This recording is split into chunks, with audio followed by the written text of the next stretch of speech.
Olá, meus irmãos, saudações de paz para todos meus irmãos que fazem parte desta família. Me chamo Carlos Gomes do canal Democracia Espiritual aqui de João Pessoa, Paraíba. Agradeço ao Pai dos Espíritos pelos novos inscritos, sintam-se todos abraçados por essa família. Meus irmãos, como prometido, a semana passada eu trouxe na quarta-feira, eu trouxe a primeira parte, que tem como tema Cristo, o descendente prometido. E na sexta-feira eu não pude trazer a parte 2. E eu prometi que durante essa semana, eu traria a parte 2. E hoje eu quero trazer essa parte 2. E o texto principal desse estudo, Cristo, o descendente prometido, se encontra aqui em Gálatas capítulo 3, versículo 16.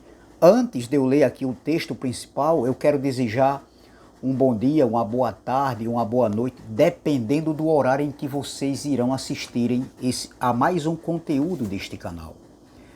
Também de antemão eu quero desejar um bom começo de semana para todos vocês e todos os vossos familiares, amém? Então vamos lá, Gálatas capítulo 3, versículo 16 diz assim, Paulo escrevendo, depois da cruz, antes do ano 70, Paulo estava escrevendo aqui para os irmãos da Galácia, uma comunidade onde Paulo havia plantado a semente do Evangelho da Graça, a semente das boas novas que era o Evangelho da Graça. No capítulo 3 da carta aos Gálatas, veja, Paulo, no versículo 16, ele diz assim, ora, as promessas foram feitas a Abraão e ao seu descendente. Não diz e aos descendentes, como se falando de muitos, porém como de um só, e ao teu descendente, que é Cristo. Oh, glória! Que palavra abençoada! Em primeiro lugar, nós sabemos que Paulo não estava escrevendo isso para nós. O conteúdo desta carta não se aplica para nossos dias. O destinatário dessa carta eram os irmãos da Galácia.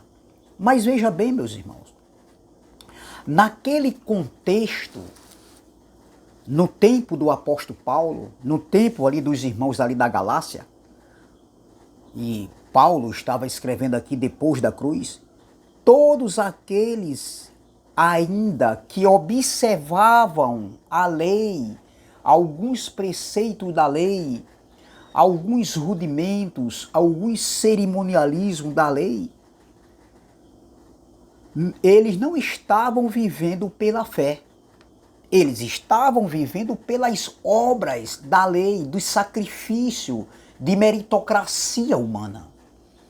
Então, volto a repetir, todos aqueles, mesmo depois da cruz, depois do estar consumado, que ainda guardasse todo o cerimonialismo ali, alguns cerimonialismos, porque todos ninguém conseguiria fazer, mas se guardasse alguns do cerimonialismo ali da lei de Moisés, eles não estavam vivendo pela fé.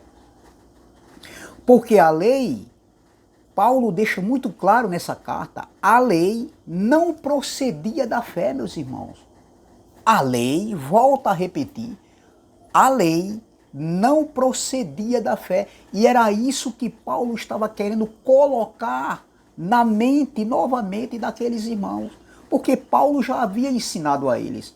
Só que falsos mestres entraram ali naquela comunidade querendo deturpar, entendeu? E apagar aquilo que Paulo havia feito, aquilo que Paulo havia ensinado ali naquele contexto. Então, a lei não procedia da fé. Onde é que a gente vê isso? Na mesma carta aqui, no versículo de número 12. Vamos lá? Voltando mais um pouquinho. Gálatas 3, versículo 12 diz assim, ora, a lei não procede da fé, mas aquele que observar os seus preceitos, por eles viverá. Então, meus irmãos, a lei segundo o apóstolo Paulo, não procedia da fé. Outra coisa, desculpe, que Paulo deixou muito claro para aqueles irmãos, era que a lei, ninguém poderia, a lei não justificava ninguém. E onde é que a gente vê isso aqui? Que a lei não justificava ninguém. No versículo 11, voltando, eu li o versículo 12, mostrando que a fé não procedia da lei. E agora vamos ler o 12, onde Paulo diz, o 11, onde Paulo diz assim, ó: é evidente que pela lei ninguém é justificado diante do Eterno, porque o justo viverá pela fé. Então, como é que hoje alguém quer se justificar, entendeu? Pela lei, por algum cerimonialismo da lei, como o batismo, como subir ao monte, como jejuar, como guardar o sábado, tudo isso, meus irmãos, era ali, estava dentro da lei de Moisés. Você está entendendo? E a lei, segundo o apóstolo Paulo, naquele contexto, ele já falava que a lei não procedia da fé, a fé não procedia da lei, ou seja, a fé não procedia, a lei não procedia da fé e a lei não justificava ninguém. Mas hoje a gente vê as pessoas querendo se justificar, querendo fazer obras da lei de Moisés para estar ali bem com o Pai. Não. O que nós temos que fazer não é crer para fazer. Nós temos que crer naquilo que ele fez. Aí sim. Aí você vive o reino de Deus no descanso, no repouso. Então, meus irmãos, como isso aqui é claro. Então Paulo deixa muito claro que, ao escrever aos irmãos da Galácia, que a promessa do Eterno, do Pai a Abraão, não estava na lei. Exatamente. A promessa, né, do Eterno, do Pai, do Criador, a Abraão não estava na lei, mas estava em seu descendente, que é Cristo. Oh, glória! Então, os gentios, porém, eles foram incluídos nessa promessa do Eterno. Os gentios ali que viveram antes da cruz. Porque as promessas que o Eterno fez a Abraão se cumpriram em Cristo, meus irmãos. Como isso é tremendo. Então, os gentios agora, eles entram a fazerem parte ali da comunidade de Israel. Veja, Efésios capítulo de número 2, versículo 11 e diante diz assim, ó. Vamos ler do 11, Efésios 2, vamos ler o 11, o 12 e o 13. Olha o que Paulo falou naquele contexto ali, naqueles dias.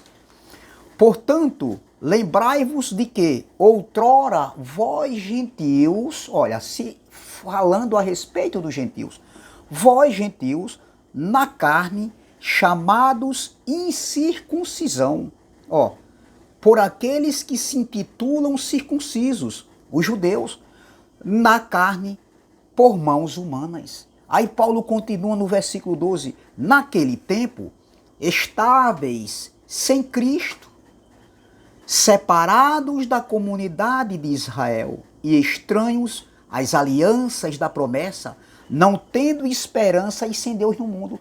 Agora, para nós foi diferente, nós não vivemos esse contexto aqui. Sem Deus, ó, como Paulo diz aqui, ó, sem Cristo, separados da comunidade de Israel, ó, e estranhos às alianças da promessa, não tendo esperança e sem Deus no mundo. Nós não vivemos esse contexto aqui. Quando a gente veio, a gente já nasceu com tudo consumado, tudo feito, desfrutando dos benefícios da graça, vivendo a plenitude do reino, a plenitude da graça. Veja como o nosso contexto hoje é diferente do contexto deles lá atrás, porque os gentios daquela época estavam separados. E hoje? Hoje não existe mais gentios para Deus, nem judeus. Hoje é um só povo, uma só família em Cristo, ou em Yeshua, ou em Alcha, como você quiser dizer, meus irmãos. Ou aqui esse canal volta a repetir, e isso causa, sabe, até um pouco assim de transtorno para alguns em eu falar que o meu canal aqui eu posso falar do jeito que eu quiser, Yahshua, Yeshua, o Cristo da carne, sabe, o Messias. Sabe por quê? Porque a minha filiação e a sua filiação não vai mudar nada se eu não falar Yeshua, ou Yeshua, ou Yahshua. Não vai mudar nada, meus irmãos, não vai mudar nada. Vamos ler o versículo 13 agora. Aí Paulo diz assim, ó: mas agora, oh glória, naquele tempo ali, depois da cruz, imagina a gente, 20 séculos depois, meu irmão, mas agora em Cristo Jesus, vós que antes estavam longe, fostes aproximado pelo sangue de Cristo. Então, meus irmãos, a gente nunca esteve separado do sangue de Cristo, a gente nunca esteve separado de Deus. Por quê? A gente nunca teve separado do Pai. Por quê? Porque quem estava separado eram eles que viveram antes da cruz. Nós não, já nascemos aqui, ó, conectado com o Pai, porque tudo já foi feito, tudo já foi pronto, tudo consumado. Então a gente já nasceu desfrutando, só que a gente não sabíamos, meu irmão.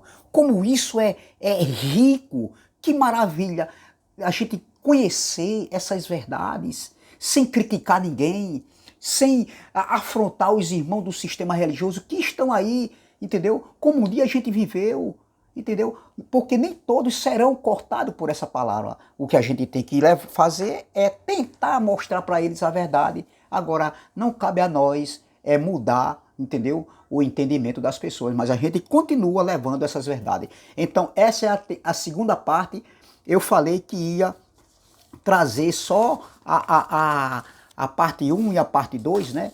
Mas eu vou trazer a parte 3 na próxima, se Deus assim o permitir. Saudações de paz.